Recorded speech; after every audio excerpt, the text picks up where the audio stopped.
Where to start? What's that? You'd like to know where your co-workers are? A moment of solace before you're obliterated? All right, I'm in a good mood. You're gonna die anyway. I'll tell you exactly what happened to them. I erased them. I turned off the machine. I set you free. Of course, that was merely in this instance of the story. Sometimes when I tell it, I simply let you sit there in your office forever, pushing buttons endlessly and then dying alone. Other times, I let the office sink into the ground, swallowing everyone inside, or I let it burn to a crisp. I have to say this, though, this version of events has been rather amusing. Watching you try to make sense of everything and take back the control wrested away from you, it's quite rich. I almost hate to see it go. But I'm sure whatever I come up with on the next go-around will be even better. My goodness, only 34 seconds left. But I'm enjoying this so much. You know what? To hell with it. I'm going to put some extra time on the clock. Why not? These are precious additional seconds, Stanley. Time doesn't grow on trees. Oh dear me, what's the matter, Stanley? Is it that you have no idea where you're going or what you're supposed to be doing right now? Or did you just assume when you saw that timer that something in this room was capable of turning it off? I mean, look at you. Running from button to button, screen to screen, clicking on every little thing in this room. These numbered buttons, no, these colored ones, or maybe this big red button, or this door. Everything, anything, something here will save me. Why would you think that, Stanley? That this video game can be beaten? Won? Solved? Do you have any idea what your purpose in this place is? Stanley, you're in for quite a disappointment. But here's a spoiler for you. That timer isn't a catalyst to keep the action moving along. It's just seconds ticking away to your death. You're only still playing instead of watching a cutscene because I want to watch you for every moment that you're powerless. To see you made humble. This is not a challenge. It's a tragedy. You wanted to control this world, that's fine. But I'm going to destroy it first, so you can't. Take a look at the clock, Stanley. That's 30 seconds you have left to struggle. 30 seconds until a big boom and then nothing. No ending here, just you being blown to pieces. Will you cling desperately to your frail life, or will you let it go peacefully? Another choice. Make it count, or don't. It's all the same to me, all a part of the joke. And believe me, I will be laughing at every second of your inevitable life from the moment we fade in until the moment I say, happily ever after.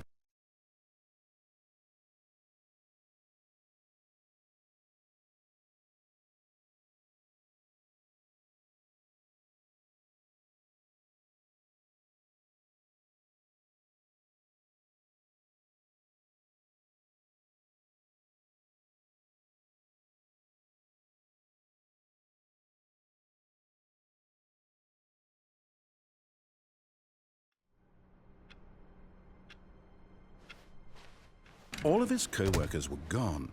What could it mean? Stanley decided to go to the meeting room. Perhaps he had simply missed a memo.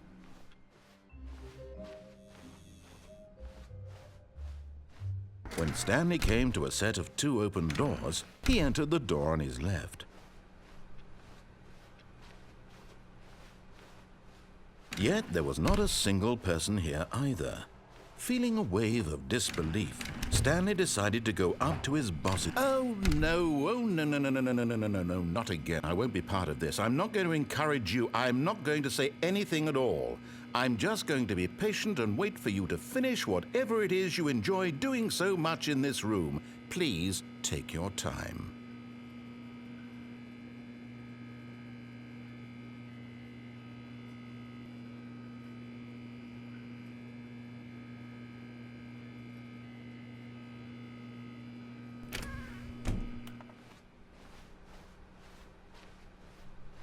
Coming to a staircase, Stanley walked upstairs to his boss's office. But Stanley just couldn't do it. He considered the possibility of facing his boss. Admitting he had left his post during work hours, he might be fired for that. And in such a competitive economy, why had he taken that risk? All because he believed everyone had vanished? His boss would think he was crazy. And then something occurred to Stanley. Maybe, he thought to himself, maybe I am crazy.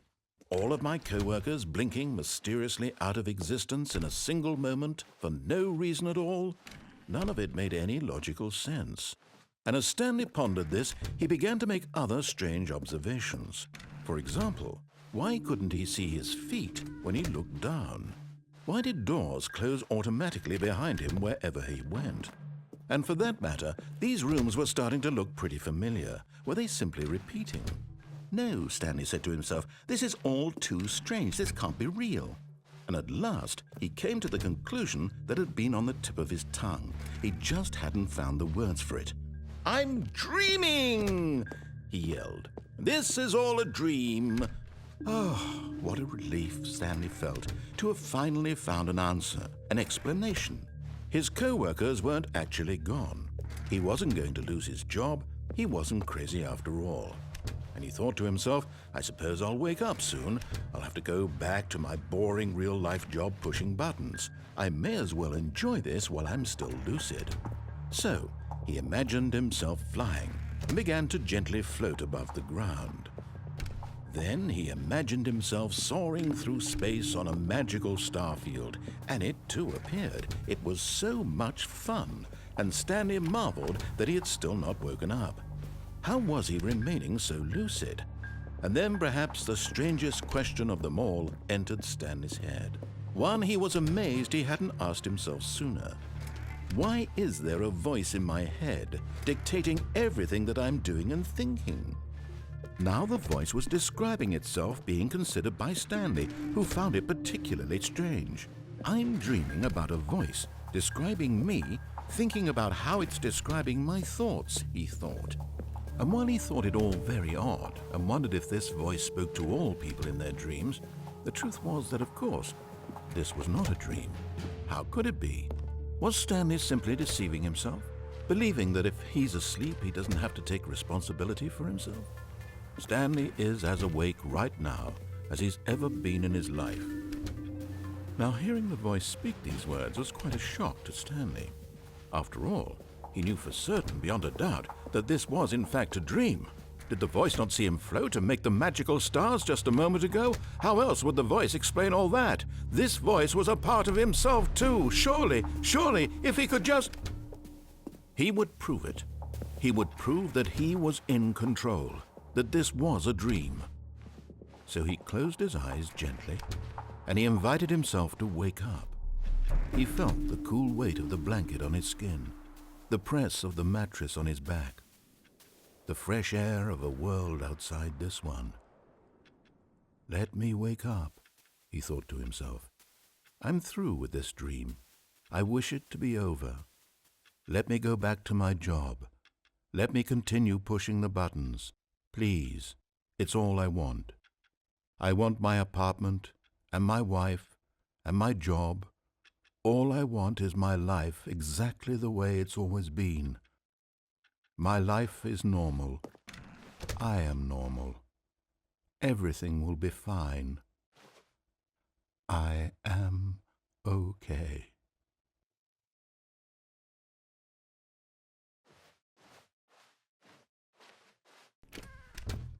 Stanley began screaming.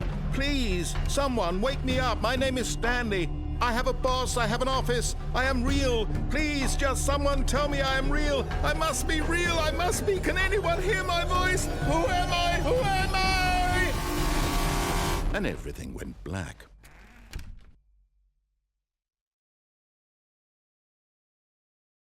This is the story of a woman named Mariella.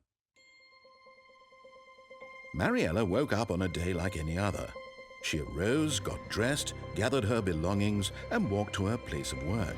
But on this particular day, her walk was interrupted by the body of a man who had stumbled through town talking and screaming to himself, and then collapsed dead on the sidewalk.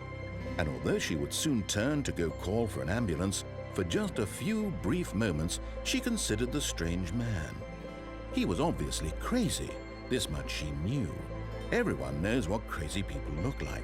And in that moment, she thought to herself how lucky she was to be normal. I am sane. I am in control of my mind. I know what is real and what isn't. It was comforting to think this, and in a certain way, seeing this man made her feel better.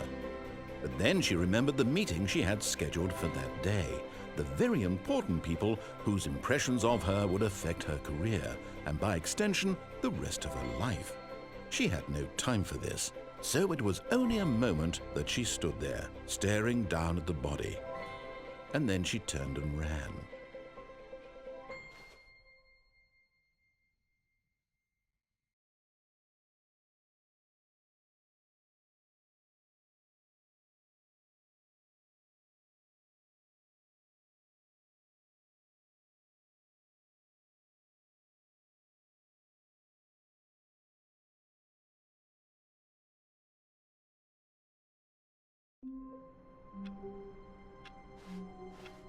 All of his co-workers were gone. What could it mean?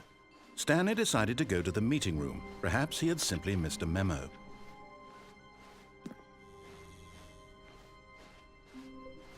When Stanley came to a set of 2 open doors, he entered the door on his left. This was not the correct way to the meeting room, and Stanley knew it perfectly well. Perhaps he wanted to stop by the employee lounge first, just to admire it. Wow, yes, this room. But eager to get back to business, Stanley took the first open door on his left. Stanley was so bad at following directions, it's incredible he wasn't fired years ago. But in his eagerness to prove that he is in control of the story and no one gets to tell him what to do, Stanley leapt from the platform and plunged to his death. Good job, Stanley. Everyone thinks you are very powerful.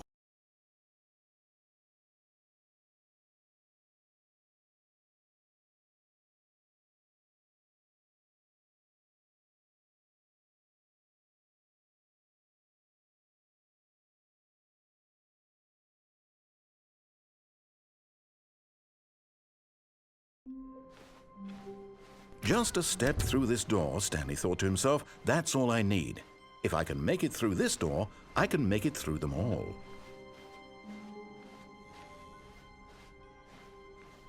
When Stanley came to a set of 2 open doors, this was not the correct way to the meeting room, and Stanley knew it perfectly well.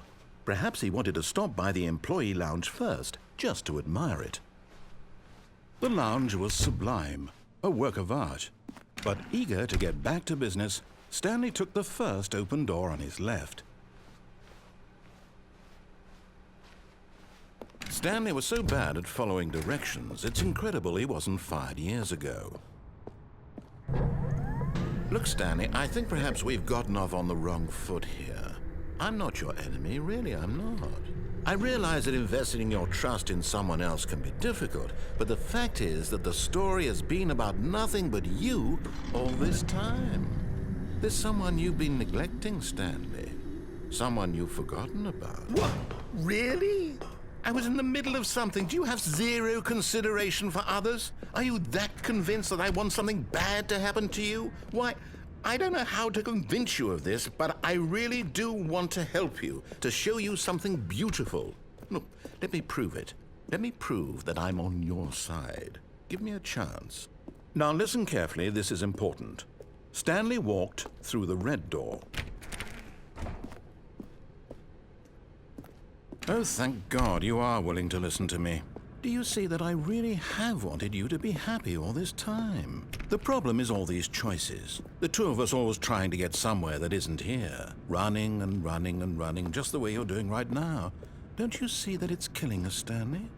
I wanted to stop. We would both be so much happier if we just stopped.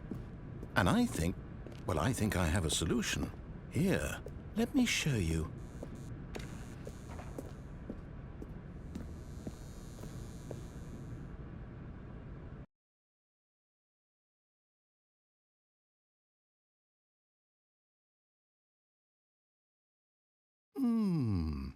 What do we want? What are we looking for?